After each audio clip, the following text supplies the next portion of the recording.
ఒక క్రైస్తవుడు సెక్యులర్గా ఉండగలడా? ఈ ప్రశ్న ఎందుకు ఇంపార్టెంట్ అంటే మనది సెక్యులర్ దేశం.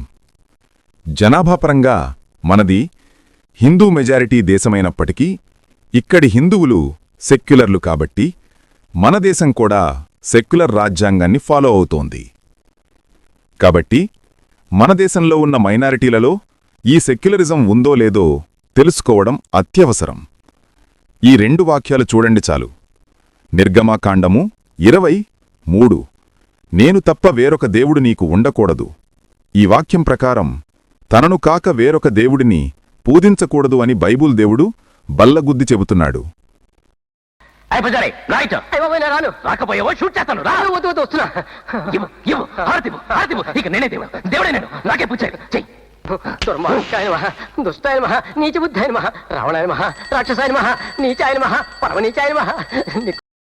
ఇక 2వ వాక్యం ప్రకటన గ్రంథం 3:16 నీవు వెచ్చగానైనను చల్లగానైనను ఉండక నులివెచ్చనగా ఉన్నావు గనుక నేను నిన్ను నా నోట నుండి ఉమ్మివేయనుద్దేశించుచున్నాను.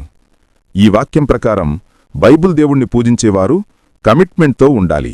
అంటే పూజిస్తే పూర్తిగా పూజించాలి, లేదా నాస్తికులలాగా పూర్తిగా వదిలేయాలి. మధ్యలో ఉండేవారిని ఆయన ఉమ్మివేస్తాడంట.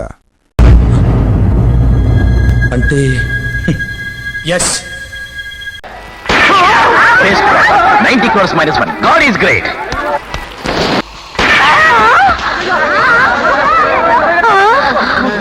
ఇక ప్రశాంతంగా ఉండమ్మా, వాడు చచ్చాడు. గాడ్ ఈజ్ గ్రేట్ అంటే సగం నమ్మి సగం నమ్మని సెక్యులర్లాగా ఉండద్దు అని చెబుతున్నాడు. కాబట్టి బైబుల్ ప్రకారం ఒక క్రైస్తవుడు ఎప్పటికీ సెక్యులర్ కాలేడు అని గుర్తుపెట్టుకోవాలి.